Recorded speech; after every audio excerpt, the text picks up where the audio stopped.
Tantra, as we know it today, has undergone a thorough sterilization of its depth through the democratization of its content. What makes this particular tradition especially susceptible to degeneration is the character of its origins. The tantric system is inherently inhomogeneous, composed of many disparate elements. With its popularization, the elements adopted and emphasized by the masses were not necessarily those that constitute its most valuable side. Tantrism emerged around the 5th century and penetrated both Hinduism and Buddhism. In Hinduism, it influenced yoga schools, post-Upanishadic speculation, and the Vishnu and Shiva cults. In Buddhism, it gave rise to Vajrayana, the way of the diamond thunderbolt. The Sanskrit etymology of the word Tantra stems from the root tan, to extend, to continue, to develop. This is why the Tantras claim the dignity of a 5th Veda, a further revelation beyond the 4 traditional Vedas, suited not to the Golden Age, but to our own. This claim is tied to the doctrine of the 4 ages, the Yugas. Teachings viable in the first, Golden Age, are no longer fit for what follows, and least of all, for the Kali Yuga. If we were to describe 2 essential features of this dark age, the first would be that humanity is now inextricably connected to the body and cannot prescind from it. The path, therefore, cannot be one of pure detachment. It must become mastery over sacred bodily energies. The second feature is that the bull of Dharma now stands on only one foot. Traditional law wavers. Precepts that once led to realization no longer have access to the same ground on which they were organized. During the Kali Yuga, the demon Kali is fully awake, and infernal, abyssal forces run untrammeled. The spiritual task in such circumstances is not detachment, which becomes increasingly impossible, but rather to use the Chinese symbolism, riding the tiger. One must face and absorb these very forces, transforming poison into medicine, danger into power. To understand why Tantra offers the only viable path in the Kali Yuga, we must first confront a metaphysical error, one that, if left uncorrected, would render all spiritual practice impossible. The extremist Vedantic doctrine holds that only the Absolute is real, and that everything determined and endowed with form, including the individual human being, is illusion, Maya. But as the Tantras press the point, if a person, in his existential reality as a living being, is nothing but illusion, then everything he claims is equally illusory, including his theory that only the Absolute is real. By insisting on this absolute contradiction between the supreme principle and everything conditioned, the very possibility of yoga and of sadhana is compromised. It is impossible that something would be transformed into its own very contradiction.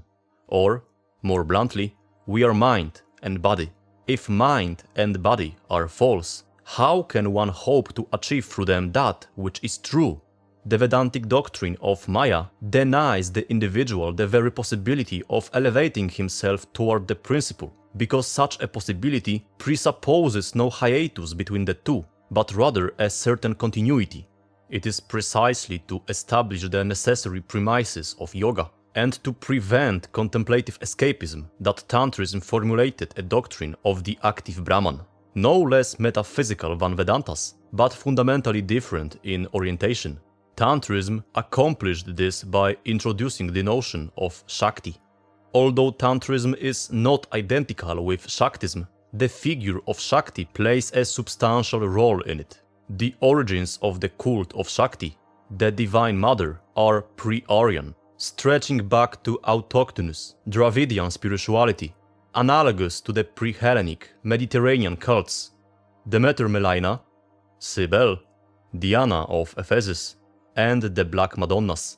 The Great Mother cult was driven underground during the Aryan conquest, but re-emerged in Tantrism, and its reappearance during the Kali Yuga may be read as a barometric sign of a shifting of perspectives, an interest in immanent, active principles at work in the world. But here we come to a point that must be stressed. The re-emergence of Shakti in Aryan India takes place in strict relation to Shiva, the embodiment of divine masculinity. In the metaphysics of Tantra, Shakti is the unmanifest matrix, the infinite, chaotic, kinetic potential from which all reality is created. Shiva emerges from her depths as the necessity for a witness.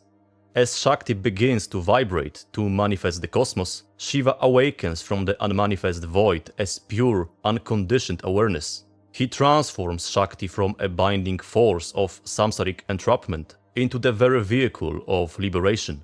In this supreme synthesis, Shakti's boundless energy is harnessed by Shiva's unwavering focus, resulting in the perfect non-dual union of Ardhanarishvara, the Lord who is half woman. This carries the strictest relation with Tantrism formula and main goal, the union of the impassive Shiva, being, with the ardent Shakti, power, in one's being and at all levels of reality. Thus, in place of Vedanta's mysterious, world-negating Maya, the Tantras speak of Maya Shakti, a manifestation of the Supreme Shakti herself. Once Maya is reduced to Maya Shakti, there is no further need to deny empirical reality as illusion. In her freedom, and by virtue of being playful, Shakti produces the world of samsara and displays herself in it. The unity of the Supreme Principle is preserved, but the world is no longer a prison of false appearances. It is power, the living theater of the divine. From this follows the concept of an immanent transcendence, corresponding to Shiva, or, more precisely, to the Shiva form of the Supreme Principle. Shiva is called Digambaram, the Naked One, free of determinations, and at the same time, he whose body fills the entire universe. In a symbolism closely tied to tantric ethics, Shiva is portrayed as one who, while immersed in the vortex of passions, remains free and in control of them. He is the master of eroticism, yet free of lust. Although he becomes associated with various forms, energies, and powers, he remains eternally free, invulnerable, attributeless. The elements that appear differentiated in Shakti's cosmic play still do not affect the immanent unity of her Shiva form. The outcome of this union, of Shakti and Shiva, should be knowledge of the most direct type.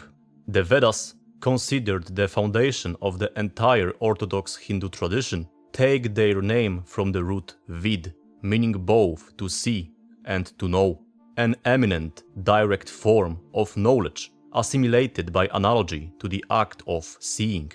The ancient Western counterpart is found in Hellas, where the notion of idea, from the root id, identical to Sanskrit vid, likewise suggests knowledge based on seeing.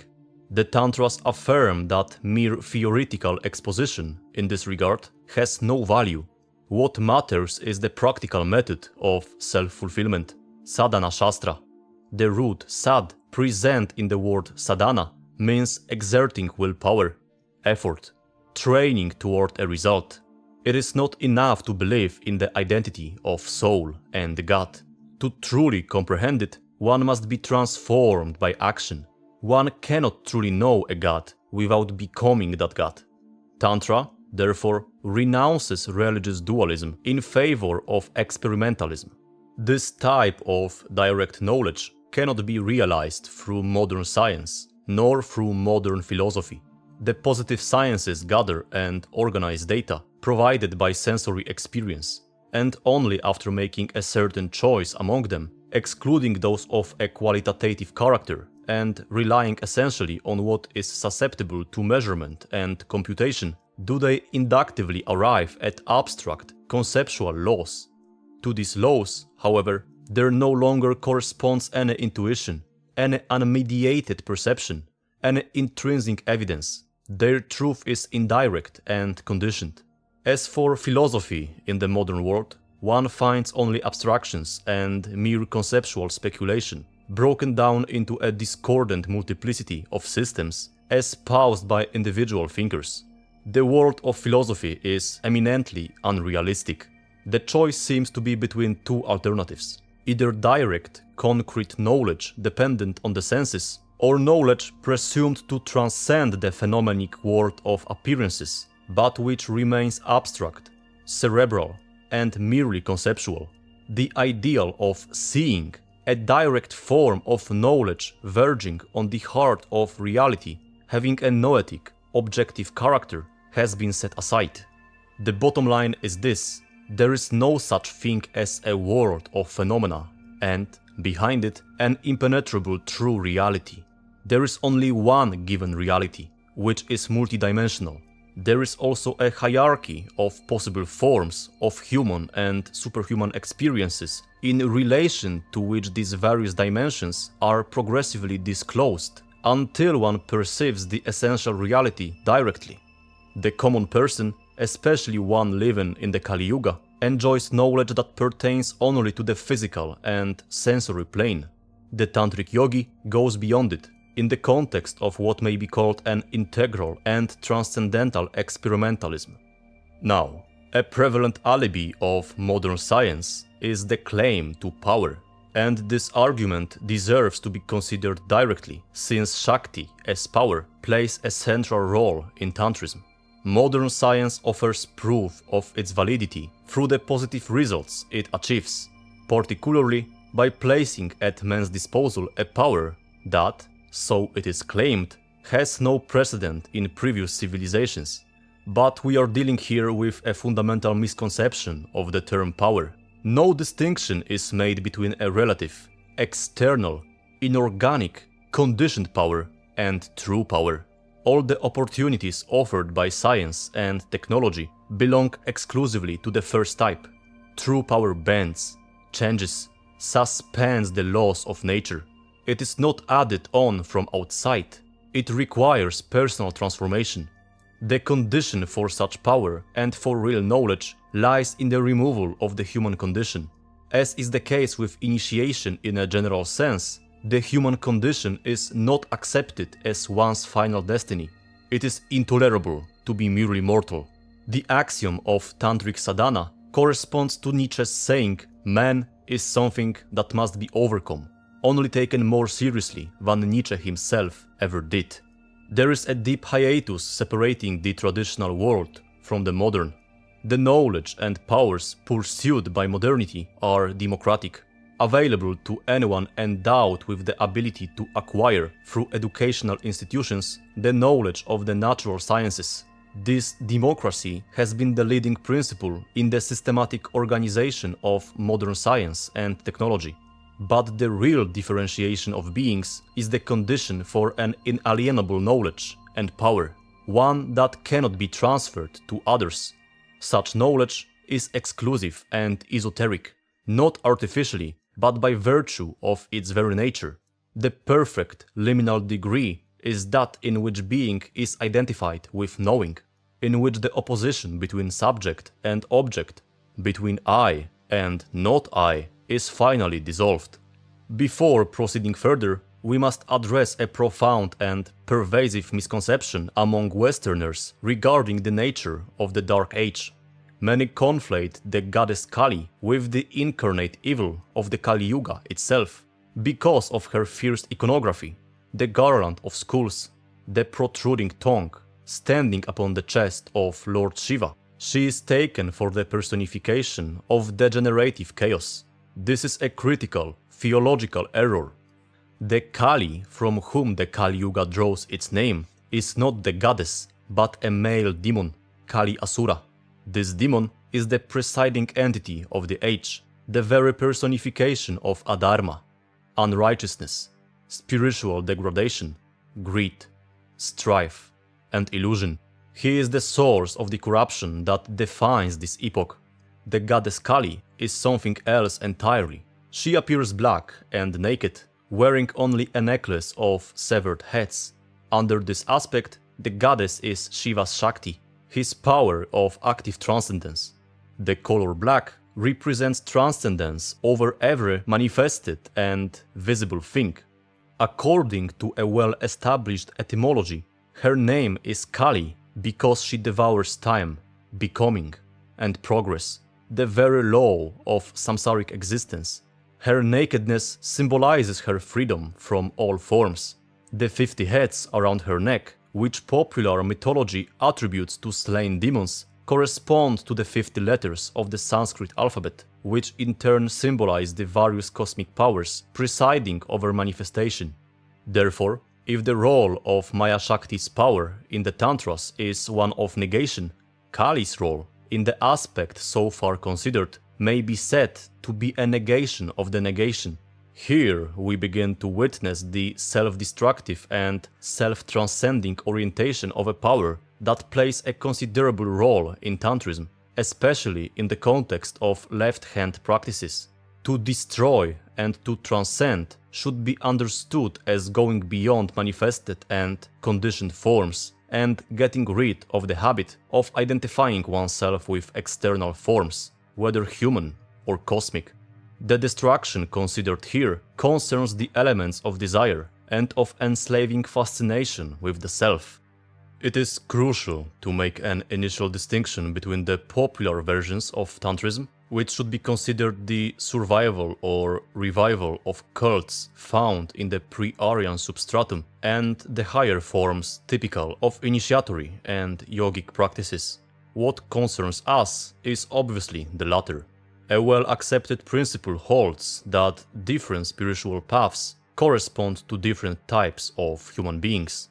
In this context, we can speak of a typology structured by the three gunas. In the Kali Yuga, the vast majority of humanity belongs to the Pashu type. The Pashu, literally the herd animal, requires the rigid, protective structures of organized religion, exoteric dogmas, and conventional morality to avoid descending into pure, unguided animality. External ritual acts as a necessary cage for his lower instincts. The second type, the Vira, represents the warrior of the spirit.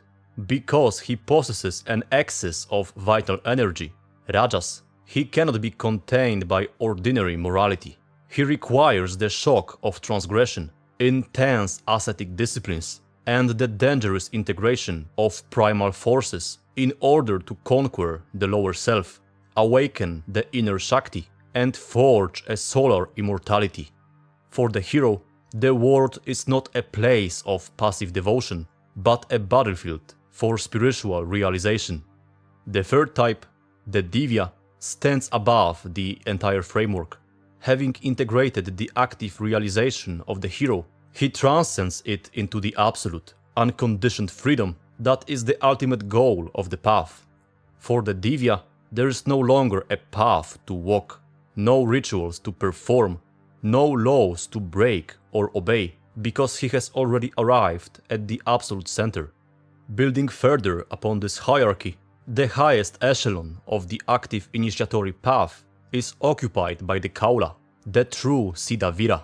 This figure represents the living bridge to the Divya state, having reached a point of absolute inner liberation. For the Kaula, the initiatory process is complete, because he has fully mastered his lower nature and entirely identified with Shakti, the dynamic, creative force of the Absolute. He simply is, and he knows. To the true Kaula, nothing is forbidden. Having transcended the dualities that bind the Pashu and lower Viras, he exists in a state akin to Parashakti herself. He operates entirely beyond all pairs of opposites, beyond good and evil, honor and dishonor, merit and sin, and all ordinary societal or religious values. He is the absolute lord of his passions, utilizing the raw forces of life without being consumed by them. This ultimate liberation manifests practically as the state of Svechakari, one who can do as he or she pleases. Because his actions spring spontaneously from an unconditioned, absolute consciousness rather than egoic whim, his behavior often defies conventional logic and morality. And naturally, this radical autonomy provokes a visceral reaction from the uninitiated. The ordinary person bound by the rigid, protective structures of the animal mindset, inevitably fears, shuns, and condemns the Kaula. To the herd, the sovereign individual appears dangerous, transgressive, or mad, precisely because he operates entirely outside the safety of exoteric religious cages. This divergence in spiritual attainment reveals the fundamental metaphysical chasm between the two primary orientations of tantric practice, the right-hand path and the left-hand path. The right-hand path remains fundamentally dualistic and devotional. The adept approaches the divine with reverence, submission, and adherence to purity laws. No matter how high the practitioner climbs, he always experiences someone above him. The relationship between worshipper and worshipped remains intact. He is a devoted servant of the divine, and a subtle hierarchy or duality persists even at the highest levels of realization. It is, ultimately, a path of sublimated submission, well suited for the lower grades of the Vira or the more elevated Pashu, who require the comfort of a personal god to lean upon. The left-hand path is the path of active, non-dual realization and supreme assertion. Here, the initiate does not seek to serve the divine, but rather he seeks to become it. The ultimate goal is to overcome the fundamental duality between man and God by assimilating the terrifying, ecstatic, and impure forces of existence, transforming them into spiritual energy. The left-hand adept becomes the ultimate sovereign, the Chakravartin, the world ruler. The esoteric path is inherently aristocratic. It is not open to all. As the traditional texts warn, very few are qualified for yoga, and even fewer are those who succeed in it. This innate capacity manifests in two forms: natural dignity, a privileged, innate qualification, potentially influenced by fate or spiritual heredity, and acquired dignity, forged through relentless effort, a specific ascetic lifestyle, and rigorous practice. To engage with the higher forms of tantric and yogic work, the initiate must cultivate three foundational pillars: Shraddha, faith in the most positive, active sense, an unshakable, luminous certainty. It leaves absolutely no room for doubts, wavering, or the discouragements that plague the ordinary mind. Virya, strength in an eminent, almost superhuman sense, characterized by absolute continuity of behavior and action. Two primary factors that undermine virya are fear and desire, the latter of which includes hope.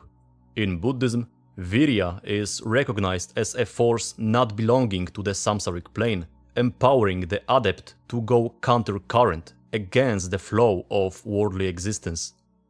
Vairagya, detachment, indifference, a sovereign contempt for the narrow-minded, conditioned, impulsive, and disorganized life of the masses.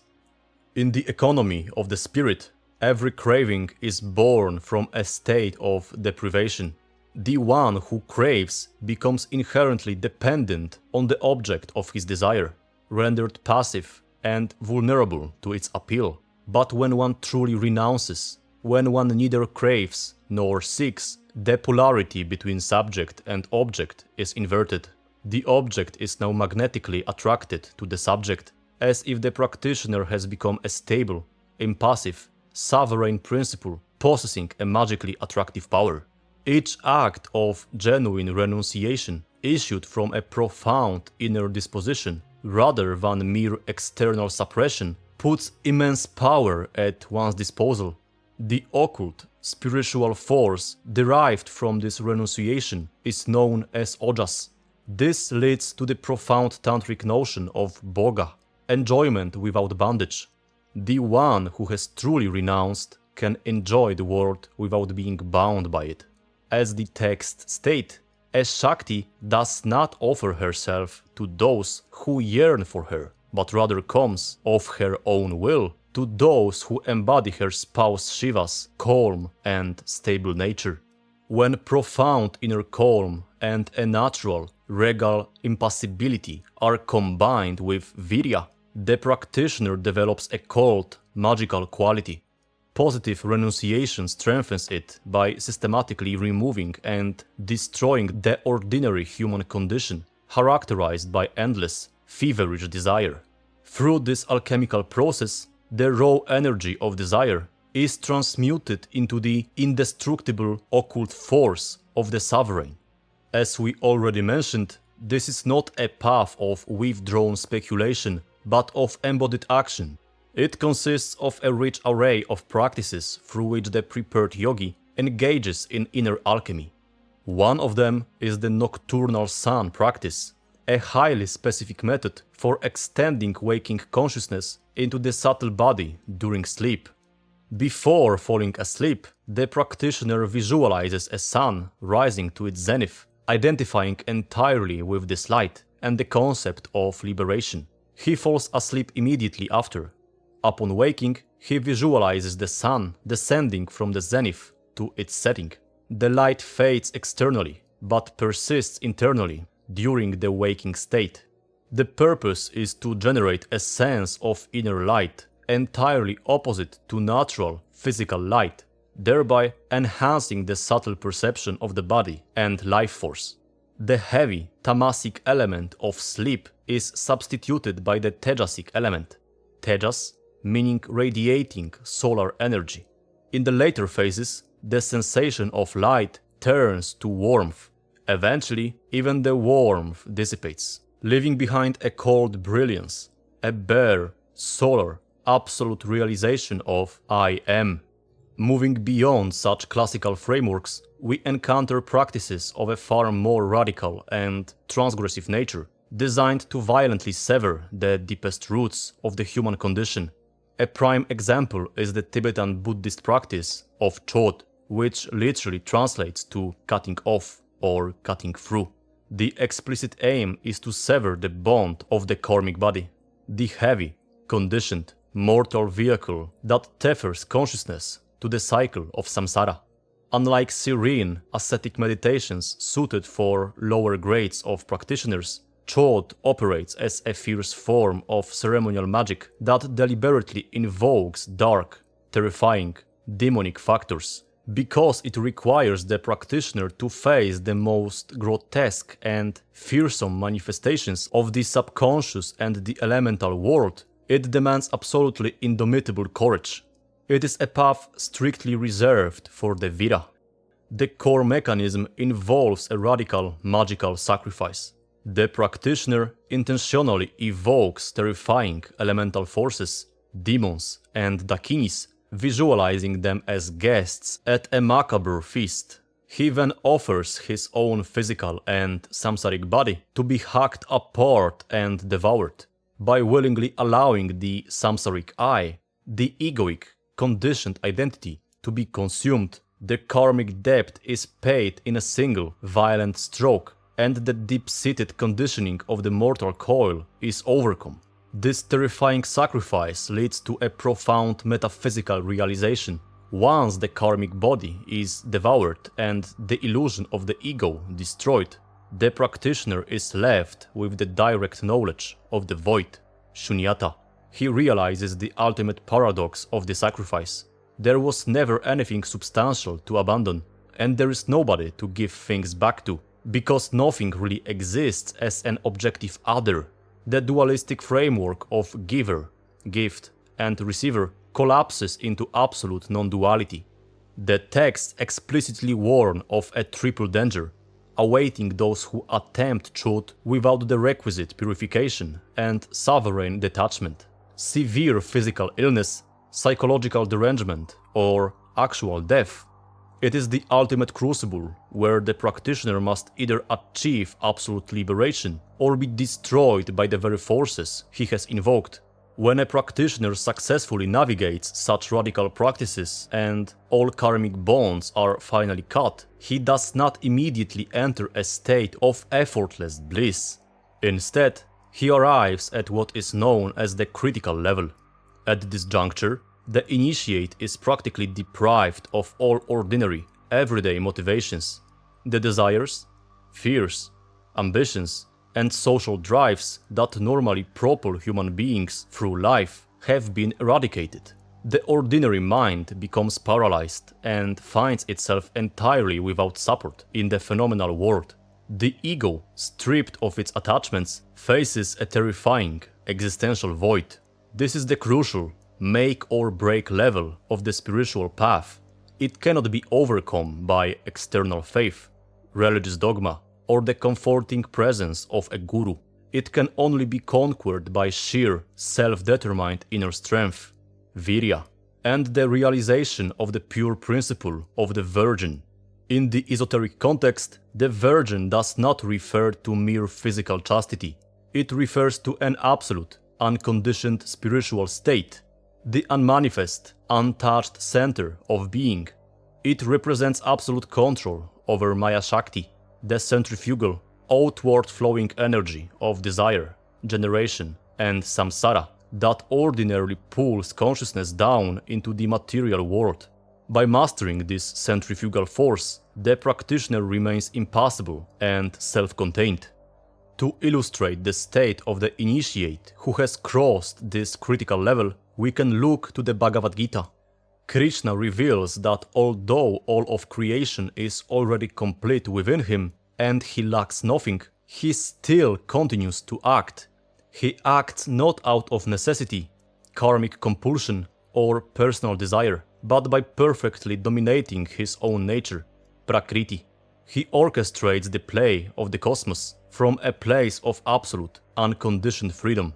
Likewise, the awakened Vira, or Kaula, who has survived the paralysis of the critical level, reaches a state of absolute, metaphysical autonomy.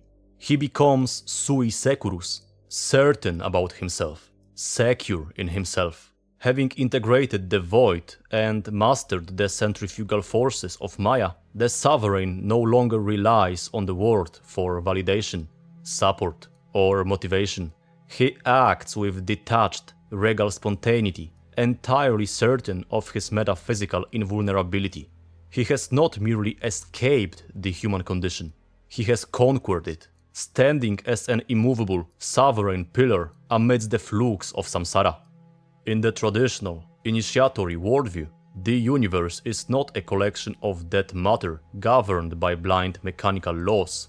Instead, the foundational metaphysical axiom is the principle of correspondence. Every phenomenon, thing, or state of consciousness is intrinsically associated with an immaterial power, a being or a deity, a devata.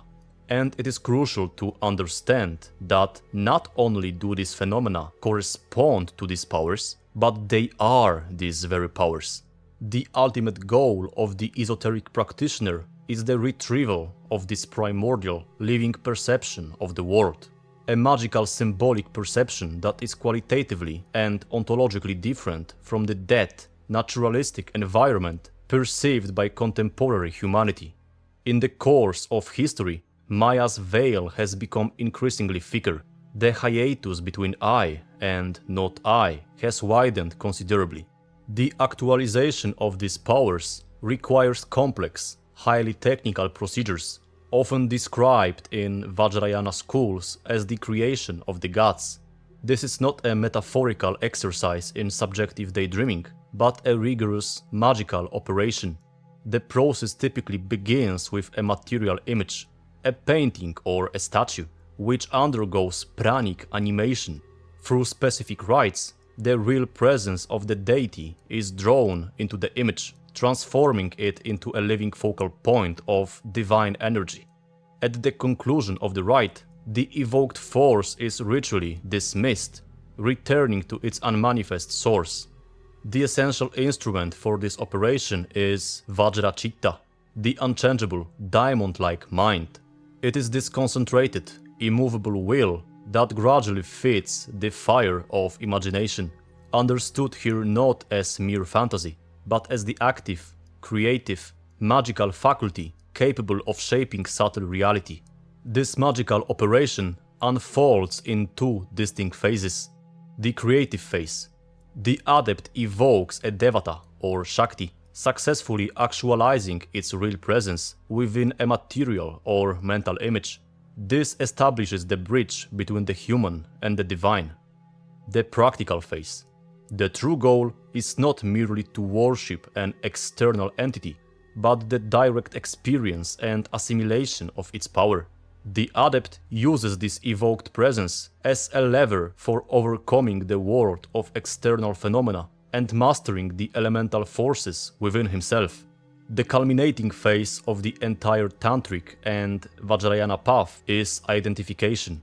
Here, the remaining duality between worshipper and worshipped is entirely eliminated. The practitioner does not merely stand before the god. The practitioner becomes the god. The method follows a strict inward trajectory. The practitioner begins with the external or mental image of the Bhakti Devata, condenses this image into its sonic essence through its mantra, further distills it into its bija, the seed syllable, and finally dissolves even the seed into absolute emptiness, shunya. From this void emerges the Vajra, the purely spiritual, indestructible experience of the divine essence. Having established the mechanisms of evocation and identification, we arrive at the most misunderstood and heavily guarded aspect of the left-hand path, initiatory sexual magic. In the eyes of the uninitiated, this practice appears as mere promiscuity. In the context of the esoteric hierarchy, it is a supreme, perilous alchemical operation designed to shatter the boundaries of ordinary human consciousness. In conventional, ascetic and exoteric religious disciplines, sexual abstinence is strictly recommended. Sex is reputed to be a profound obstacle to spiritual development because it involves a massive dissipation of vital energy and a temporary loss of sovereign consciousness. But the fundamental axiom of the left-hand path is this: everything depends on one's attitude.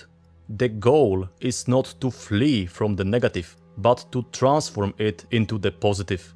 If a practitioner is endowed with the principle of pure, detached, sovereign force, the exact same physiological and energetic forces that cause the unworthy to degenerate can be consciously harnessed and transmuted.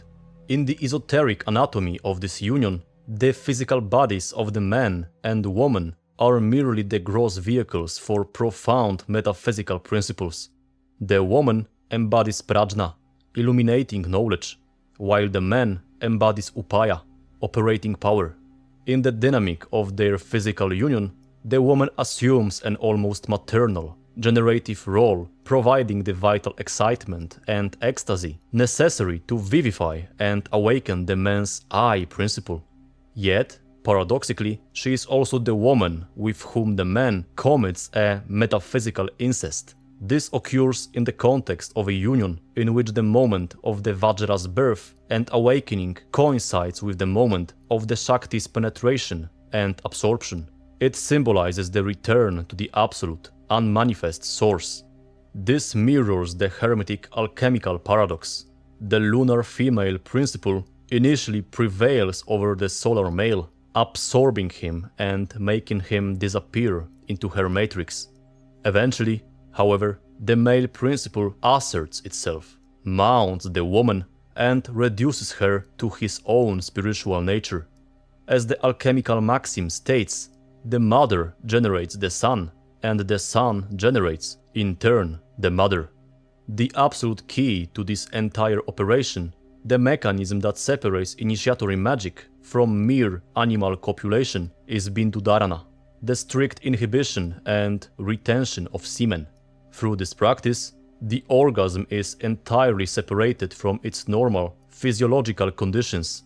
The energetic peak, which in ordinary men culminates in physical ejaculation and subsequent animal exhaustion, is radically transformed. It becomes a pure, blinding intuition that shatters the limits of finite, samsaric consciousness. The true meaning of Bindudarana is an inner, transphysiological action. It is not merely a mechanical trick of withholding a physical fluid. It is rather an act of will upon the subtle force that normally precipitates and degenerates into physical semen. The purpose is to suspend this downward precipitation and force the energy to act on a higher transphysiological plane, feeding the brain and the subtle body instead of the reproductive organs. The ultimate test of this mastery is that the adept cannot be aroused by the most passionate embrace. In the ordinary, passive sense, he remains the absolute master of the energy. At the very root of being's deepest life lies Kundalini. The term means wrapped up or coiled, conveying a state of latent, unmanifested potential. As long as this serpent power remains dormant, the human being is merely a passive animal, driven by the downward and outward flows of biological instinct. Awakening the serpent is the sole aim of Tantric Yoga. To awaken Kundalini, the adept must master the true primary vital currents that govern the physical and subtle bodies. Prana, in its specific sense, the vital breath and life force, which naturally tends to flow upward and outward. Apana, the downward flowing current related to secreting, discharging, and eliminative functions, including excretion and the ejaculation of semen. It is the current of mortality and generation. These two currents are antagonistic yet deeply interconnected. The texts illustrate this dynamic with powerful metaphors. As a falcon tied to a rope is prevented from flying, likewise prana is held back by apana. And conversely, as a ball forcefully thrown on the ground bounces back, this is what prana does to apana.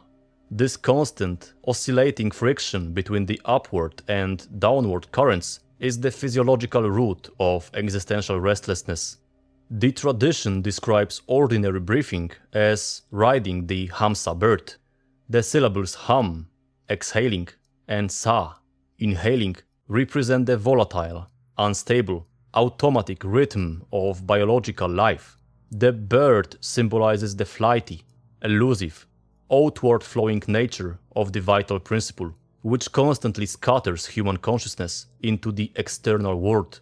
The ultimate goal of pranayama is to transform the nature of the hamsa, overcoming its bird-like mobility, taming the vital winds, and rendering the life force non-terrestrial. The foundation of this mastery is established through a strict mathematical rhythm of the breath, measured not by a clock, but by practitioners' own heartbeats or the silent mental recitation of a mantra. As the practitioner advances, this rhythm gradually becomes slower, deeper, and entirely effortless, maintained simply through a mental action rather than physical strain. When properly performed, this rhythmic mastery forces a shift in the seat of consciousness. It allows the adept to re-enter and to move into an inner state. The immediate effect is the manifestation of a calm, immovable, solar presence within daily life, entirely independent of external circumstances. By making the inspiration and expiration perfectly even, the adept is said to drink from the source of immortality, which is located in the sun. The ultimate objective of this breath control is to slay manas in one's heart. Manas is the discursive, associative, sensory mind. Slaying it means bringing about the absolute cessation of discursive thought, mental associations, and ordinary psychological functions. As the practitioner systematically applies the ascetic techniques of breath control, mental silencing, and energetic locks, the dormant serpent power is roused from its sleep at the base of the spine. The ascent of Kundalini through the central channel, the Sushumna, is not a passive event, but a highly structured, progressive awakening, demanding absolute mastery of consciousness. To facilitate the passage of the energy from one phase, one chakra, to the next, the adept must maintain an unwavering, fierce intensity of concentration. The mind is fixed upon a specific central, detached spot made of light, within the subtle physiology. This inner luminous point acts as a magnetic beacon, drawing the awakened energy upward and preventing it from scattering into the lateral, dual channels. The culmination occurs when Kundalini reaches the crown center. Here, the dynamic, creative energy, Shakti, perfectly unites with the self, Shiva, the pure, unconditioned consciousness. While the ultimate goal of this path is absolute liberation, the esoteric traditions are uncompromising in their warnings regarding the perils of the ascent, the awakening of a primal cosmic force within a vessel that is not entirely purified is an immensely volatile and dangerous operation. The texts do not speak in mere metaphors when they outline the risks. They describe a profound ontological and energetic crisis. As the serpent power rises, it radically alters the practitioner's physiological and psychological reality. For the unrefined ego and the unprepared nervous system, the sheer voltage of the cosmic current is overwhelming. It burns away the lower personality, a process that is liberating for the sovereign, but utterly destructive for the uninitiated. To survive this ascent, the practitioner must achieve a state of absolute metaphysical autonomy. He must stand straight, without hands and feet, relying entirely on his inner spiritual axis. Because of these immense stakes, the warnings of illness, derangement, and death must be understood as literal, practical consequences of improperly handled Kundalini awakening. If the subtle channels, the nadis, are blocked by physical or karmic impurities, the awakened energy will force its way through the nervous system, causing severe physiological breakdown, chronic pain, or nervous exhaustion. If the energy reaches the higher centers, the heart of the third eye, while the practitioner still harbors deep psychological traumas, repressed desires, or egoic attachments, the amplified energy will magnify these flows, leading to psychological fragmentation, megalomania, or outright madness. In the most extreme cases, if the vital knot at the base is forced upon without the requisite internal purification and ascetic mastery, the sudden release of the primal life force can sever the vital connection between the subtle and gross bodies, resulting in physical death. Having survived the perilous awakening of the serpent power, the adept enters the final, supreme phase of the initiatory path, the transmutation of the mortal, biological vehicle into the diamond thunderbolt body, the Vajra body. The initial awakening of Kundalini is merely the prerequisite. The true work lies in Shat Chakra Beda, the systematic piercing of the 6 lower chakras.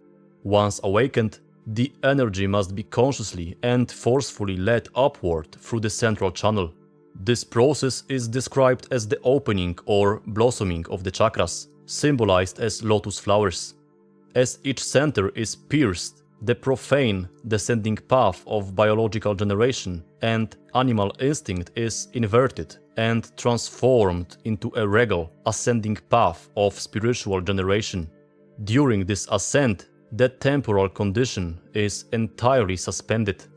However, this ascent is rarely permanent in the early stages. After each meditative session, Kundalini naturally tends to descend and return to its dormant sleep in the Muladhara chakra. The adept must relentlessly recapture the energy and lead it higher each time in a grueling cycle of mastery. The tradition is stark in its elitism regarding this ultimate achievement. The one who achieves this state is the Jivan Mukta, the living liberated. This is a being who has entirely overcome the human condition and deconditioned his being while still inhabiting a physical form. The ultimate proof of this sovereignty is Icha Mrityu, death by will. The Jivan Mukta possesses the absolute faculty of abandoning the physical body purely by an act of will, discarding it as one would toss aside a useless tool. If he chooses to let the body die naturally, it is merely a belated liberation, an opportunity to sever the final, residual ties to the human world. The ultimate political and metaphysical culmination of this path is the realization of the Chakravarti ideal. The Siddha enjoys the dignity of the Chakravarti, the world ruler, the universal monarch. This represents, as the tradition itself declares, a freedom that cannot be experienced anywhere else. The realized sovereign does not merely escape the world, he commands it. His word is a word of power that dictates reality itself. Because his will is perfectly aligned with the Absolute, everything he says inevitably comes true. He is ontologically incapable of lying, because the cosmos instantly conforms to his speech. He stands at the center of the universe, entirely unconditioned, absolutely free, and eternally awake.